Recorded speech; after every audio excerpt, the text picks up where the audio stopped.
Welcome to Shovelware Diggers. Our dig team is currently excavating the Softkey Shareware 2000 hit games 2CD collection. You can find a link in the video description listing the entire directory structure of this archive. Here's what our diggers have for week 214. For more information on how to join the dig team, simply follow the Patreon link in the video description. Now, without further ado, let's get to it. First up, Cleverly Blonde has dug up WINGAMES /WC/CHAMELEN. The wording here is making me think of chameleons, so I'm gonna guess something in relation to that in some nature? I don't know. What's the readme say? CHAMELEN 1.0. This game is shareware, can be freely distributed as long as all the files in the zip file are kept together. Copyright 94, David Lanes. And says... okay. It says the copy common dialog. The common dialog DLL and common dialog VBX to the Windows system. You don't have to do this. The way DLL and VBX files work is that if they're in the Windows system, then any program can use them. But if they're in the working folder of the program you're trying to run, they will still function. Like, I mean, this is one of those controversial things that happens with Windows when some program is using some common runtime library and it's like, oh, let's make this library available for everyone to use. And then you have different versions of that library which are incompatible with each other using the exact same file name out of the exact same Windows system folder. Yeah, that kind of breaks support for certain programs sometimes. So yeah, this was never a good practice, and I'm glad a lot of programs don't do this anymore. Unfortunately, it says here to copy the INI file to the Windows directory, and I've got a funny feeling that that is going to be required, because it's probably going to use the whatever's already in the INI file as a default, and it's probably going to specifically look in the Windows folder for that. So whatever. File, copy to C prompt, Windows. There. Is there anything else in here? No, not really. Just gotta run it. Well, there is a help file though. I'm seeing a strategy here. Well, there's a registration. First, let's see how much this person wanted for it. Looks like $15. 15 US dollars. Apparently running under the business name of Little Shop of Software. Interesting. Okay, it looks like we might be dealing with another solitaire program here, because it says here that it's a solitaire or patience game. It's a variation of Canfield? I don't think I've ever heard of that. It allows easier building on the tableau piles. It also limits the player to only 3 tableau piles and a limited number of cycles through the stock pile. Okay, so this sounds like it's going to be similar to a typical Klondike solitaire game, but not? Okay, so reading the rules here almost makes it sound like it's going to be like an easier version of Klondike solitaire. Sort of? I don't know. Let's actually just go into it, see what we end up. Well, it does look easier in a sense, and there's a maximize button that doesn't do anything. Par for the course. Although that's interesting, these are not the stock graphics. Like, Windows 3.1 actually comes with standard card graphics that you can access through a DLL file. These are not them. These are their own graphics. So that's kind of interesting.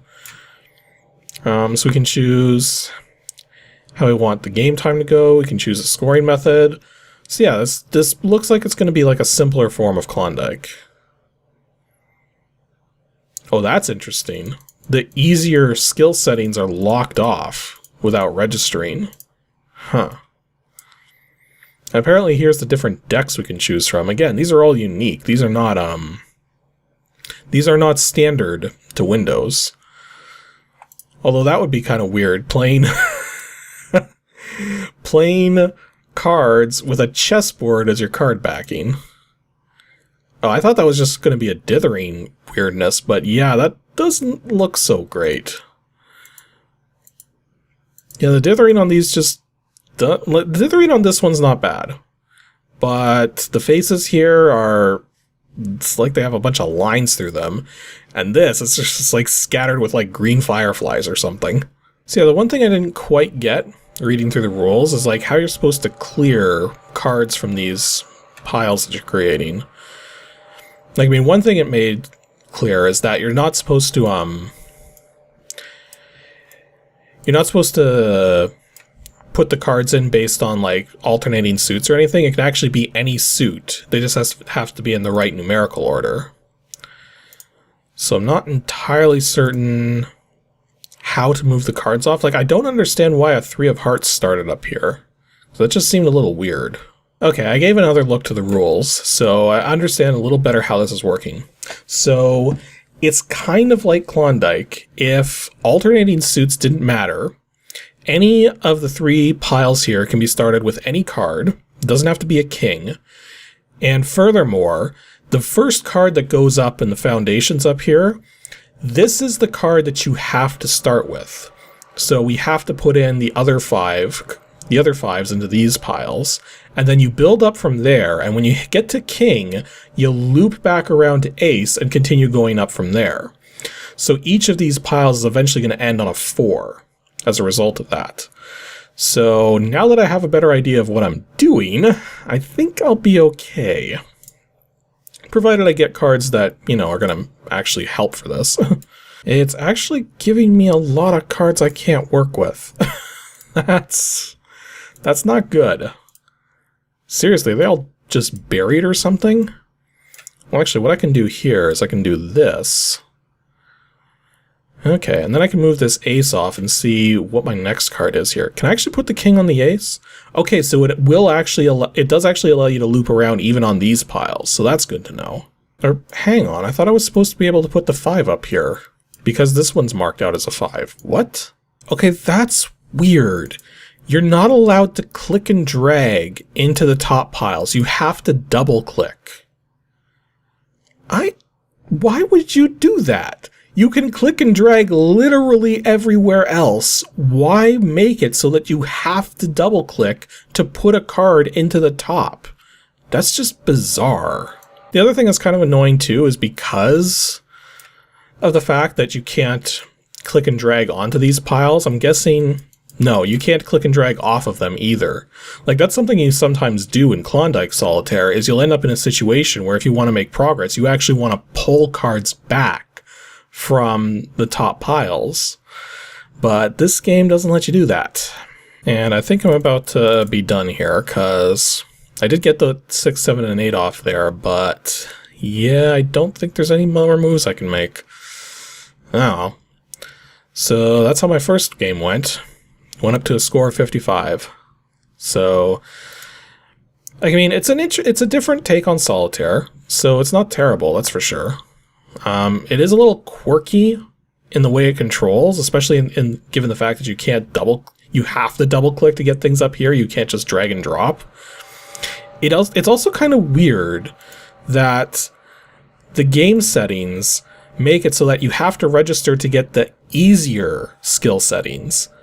Like, wouldn't you normally make it so that registering would give you the harder settings to challenge players who want a bigger challenge out of the game? It's just weird to me that you would lock off the easier skill settings like that. So anyways, that was Chameleon. It's not a bad Solitaire game, but it is definitely one of the more unusual ones, despite the fact it's actually pretty simple when it comes down to it. Although that wasn't Cleverly Blonde's first dig. Their first one failed. WINGAMES /unclassified/lander, and this one failed for kind of an interesting reason. You know, this actually looks kind of familiar. And hey, it actually okay, that's... that's a new one. Okay, so normally when we find particular Windows games that have a maximize button, usually the problem is that the maximize button doesn't really do much, or it doesn't like stretch anything, it doesn't make the interface larger or anything, it just gives you a whole bunch of blank space to do nothing with. Here we have a game where you have to have it maximized because it's auto-detected that, set up everything accordingly, and doesn't resize to smaller window sizes properly. So this is a case where the restore window size is actually not supported. It has to be maximized. That's a new one. Yeah, I'm not quite sure how you're supposed to actually start playing this. Like, the controls already work, but the lander's not moving anywhere? Did I miss something?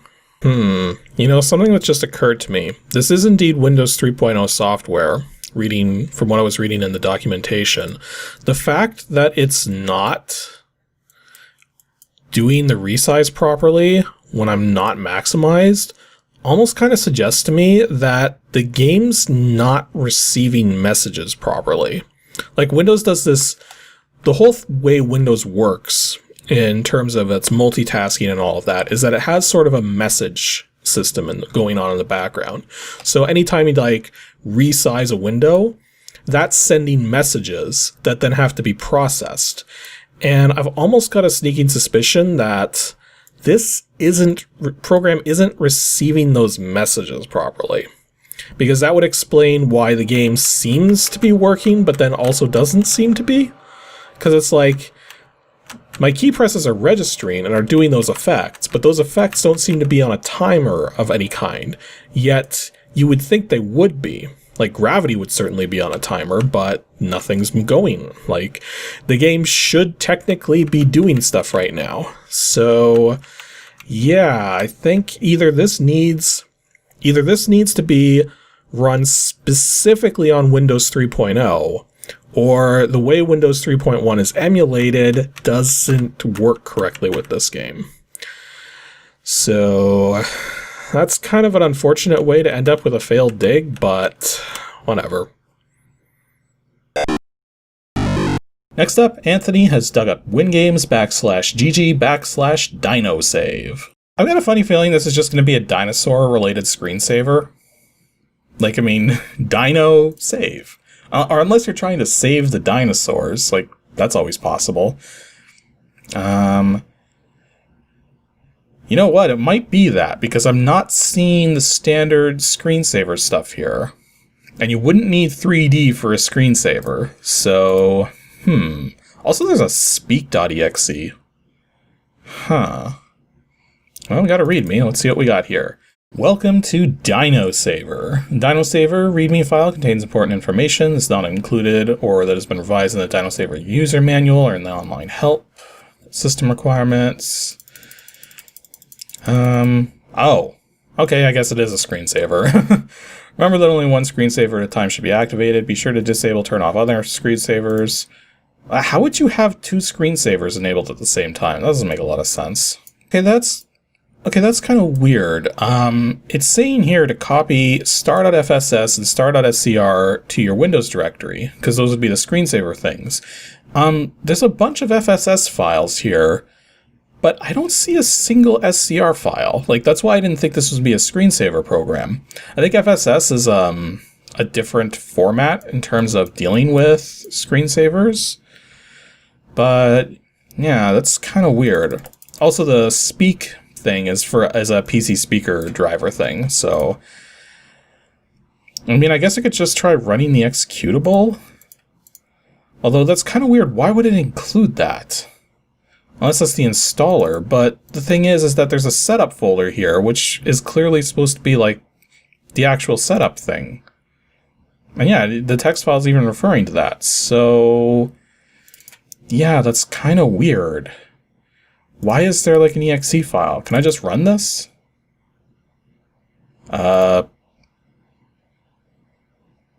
Okay, it loads up this thing, whatever it is. Huh.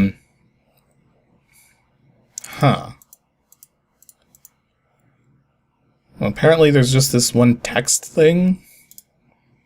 Cannot find text. Demo? Well, that didn't do anything. Although I guess I could just try running the setup.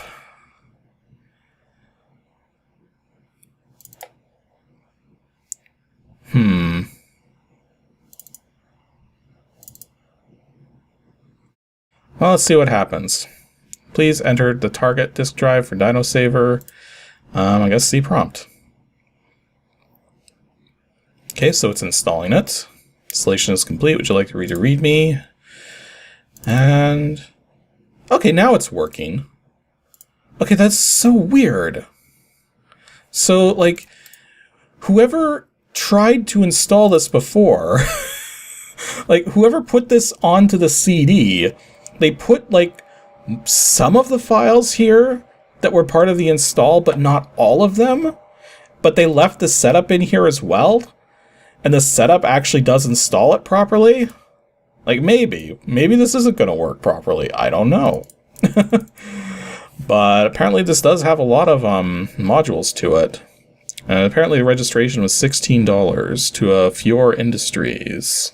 I guess we can see how these work now. Got apparently a Triceratops hole punch. Okay, mouse disabled in evaluation copy. Or, oh, module disabled in evaluation copy. Okay, here's one that does actually work. And apparently it just sounds like a bunch of rumbling. It's a very chunky rumbling. Oh, they stopped to eat and are moving on. Okay. No idea what kind of dinosaurs those were. We got an icon chase. Okay. So apparently the file manager icon on my desktop is now food for a T-Rex. And every time it successfully eats it, it puts a hole on the screen. So this one's not effectively that good at saving the screen because most of the screen is just going to be a still image anyways. Again, that's the whole point behind a screen saver is that it's supposed to keep the screen from burning in. It's like to save the screen, and well, this is going to have a lot of burn in after this one. Oh, and it just occurred to me, that's probably what the run multiple modules thing is for, so that you can actually have multiple of these different screens, these specific things running at the same time. Although that would probably get a little hectic after a bit. Okay, that one's disabled. That one's disabled. That one's disabled. Oh, this one works. Oh, we got so we've got a Velociraptor trying to tear into the desktop and is sometimes just falling right down. Oh, that was a big tear. Like, I mean, this one's not doing a really good job of the whole saving the screen thing either, but admittedly, this would eventually clear most of the screen, but most is not good enough. You need to clear all of it. It fell down again. Apparently, this one is called Dino Engineering, where it's just assembling dinosaurs out of DNA. Future oil. So it's predicting how much oil these dinosaurs are going to make in the future after they've had centuries to stew in the earth.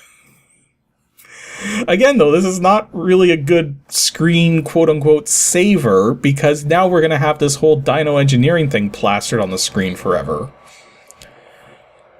Apparently this one's a paleontologist's delight. Okay, I got another disabled one, another disabled one.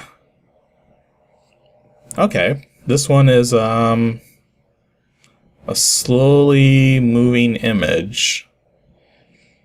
I was going to say maybe this was supposed to be done on 640 by 480, but that doesn't, like, because it's running 800 by 600 right now, but that seems like it would be too... it wouldn't be tall enough even for 640 by 480, so I'm not sure what's up with that. Now, Dino Trivia, which is disabled, and Prehistoric Sports, which is also disabled. So it actually does give you a lot to begin with. Like, the Run and Munch worked, the Icon Chase worked, The Dino Shred worked, and the Dino Engineering worked, and that was pretty much it.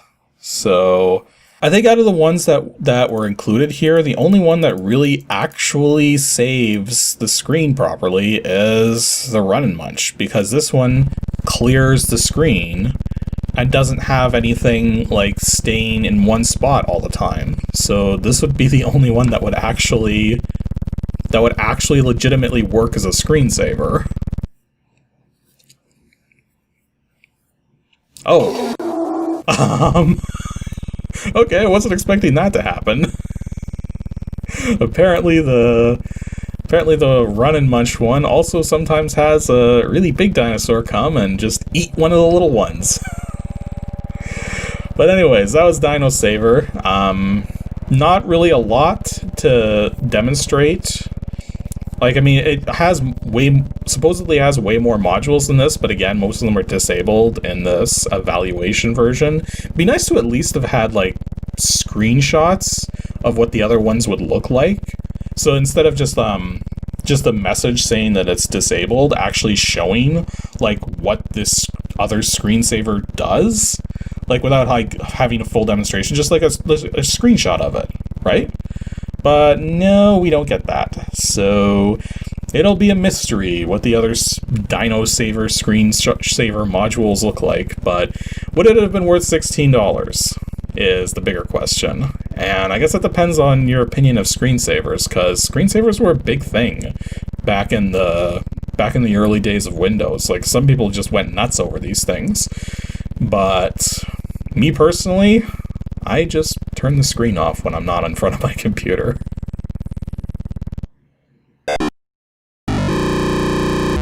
And before we get to Jarmo Ranta's successful dig, he did have a failed one. DOSGAMES /arcade3 /up EGA 204. And this one failed for kind of a predictable reason. So EGA Pit Terminal. I'm not liking the sound of that. That almost makes it sound like this is just going to be like a terminal program. But it's like in the arcade folder, like, I don't know. Yeah, whatever this is, it looks like it requires a modem to use, which is kind of the... Once I saw the pit terminal thing, I kind of worried that was going to be the case. So, yeah, not going to be showing this, so failed dig. Oh well. Jarmo Ranta's successful dig is DOSGAMES /arcade3 /Zephyr20. So I've actually covered a game called Zephyr before on Ancient DOS Games, but it wasn't spelled this way. It was spelled with a Z, whereas this one's spelled with an X, and is also considerably smaller in terms of file sizes. So I've got a funny feeling this is not going to be the same thing.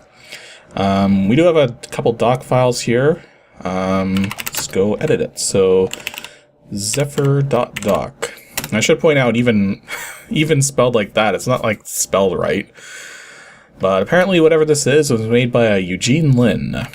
So Zephyr is a high-quality arcade-style game featuring spectacular 256-color VGA graphics, mouse control, dozens of audio effects, multiple levels of play, and a high-speed sprite system capable of manipulating and displaying up to 1,000 sprites simultaneously in sizes up to 255 by 255 pixels, which is kind of stupid when you consider that the main VGA resolution is 320 by 200. So how are you supposed to see the extra resolution to begin with? And also, that's kind of a misnomer. 1,000 sprites simultaneously, okay, with what power level of system?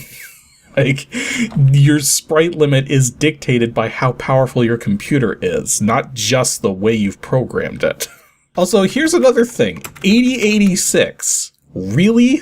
You're going to say that you can handle 1,000 sprites simultaneously up to sizes of 255 by 255 pixels at 256 colors on an 8086.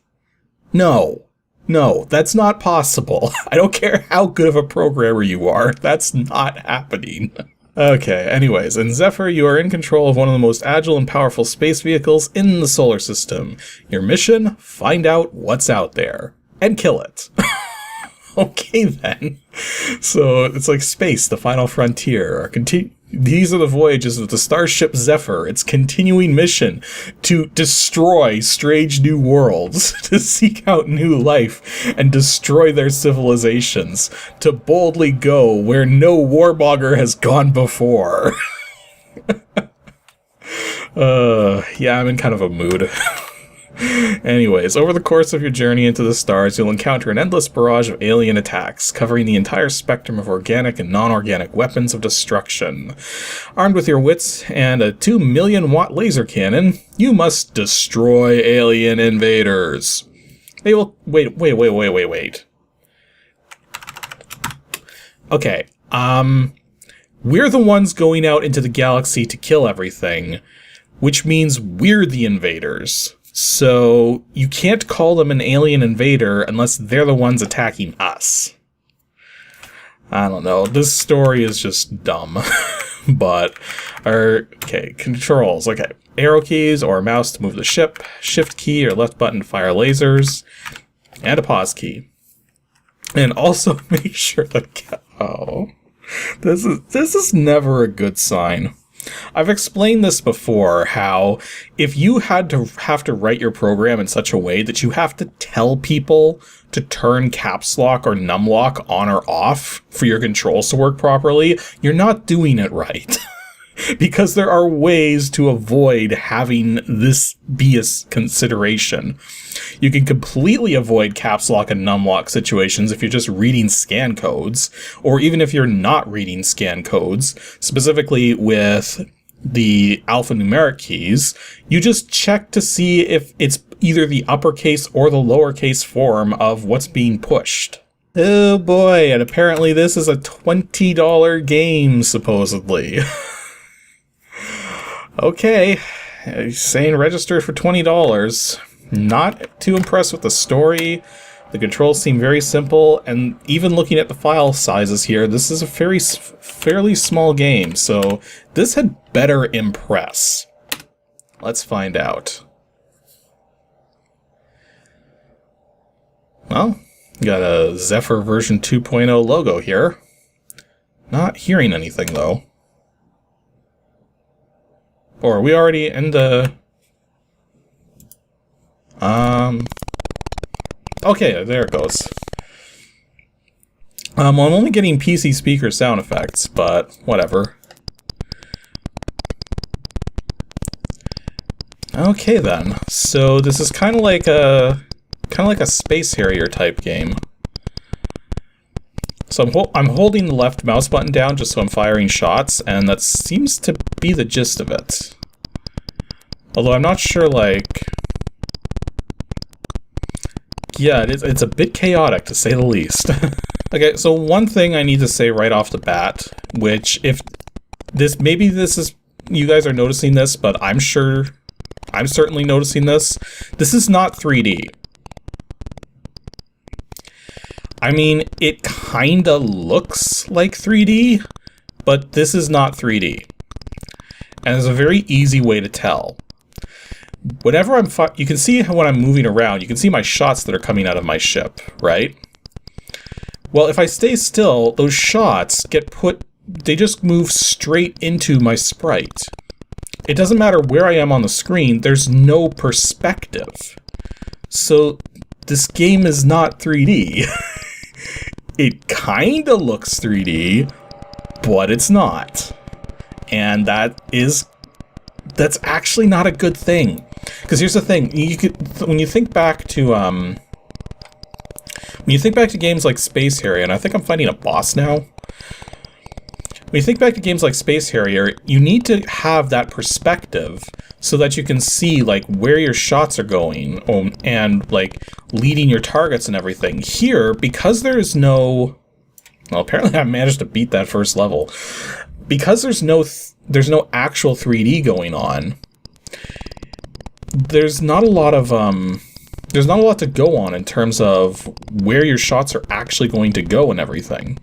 Like it just feels like have your ship not on top of something that could hurt you, and have your shots where something is going to ultimately move. Although I will say, it is kind of impressive that it is handling this much graphics without too many issues. So I guess whatever programming the guy did to make things show up on the screen easily and not like bog down the CPU, apparently he had that part nailed down pretty well. There was a little slowdown earlier when things got really crazy, but I don't have the cycle set super high, so yeah, at least that part's working well. I can move around fairly well. It's accelerative movement, so when you push the mouse a little bit, you just start moving in that direction, and you won't stop until you counter it, which isn't bad for this kind of thing. Like, so accelerative movement isn't bad so long as you're doing it, like, really well. And here, it is being done fairly well, so I have fairly good control over myself, but again, it's so chaotic, and there's no 3D perspective going on. It just, yeah, it makes it hard to really tell what you're doing. Although I guess one of the other simple facts is that who in their right mind would independently clone Space Harrier? Like, that is not an easy game to clone. Just because of the, like, even the arcade version, like the original arcade version which came out, had so many, like, internals to get it to do what it was doing. Like, there was no way you could put that onto a PC at the time. It's just, there wasn't enough power to do it. So, the fact that this is pulling things off, as well as it is pretty impressive. Like, that's the thing, this game is technically impressive, but otherwise isn't impressing very well. So I think this boss here is like getting shorter the more I shoot it. I think I'm like destroying its like individual segments or something. Okay, apparently I won. I have no idea how long this demo is. Oh. Please register this program to see more levels. Well, that's how long it is. It's 2 levels long. And yeah, it won't even let me shoot right now. I can still move around, though. So yeah, that was Zephyr. Spelled incorrectly, but whatever. You get the idea. Yeah, I don't know if I'd pay $20 for this, but from a technical standpoint, it is fairly impressive what the guy was capable of doing. But in terms of the graphics and in terms of the actual gameplay, it's definitely just not that great. So it's like technically there, but graphically not. And again, I'm only getting PC speaker sound effects. Like maybe there's some Sound Blaster sound that could be enabled, but I didn't see anything for that. So in any case, it's not something I would pay $20 for, but I also would say that this could have been like fairly well, what's the word? It's something that is worth money, just not $20 worth. This is something I would say would be more like $10 software.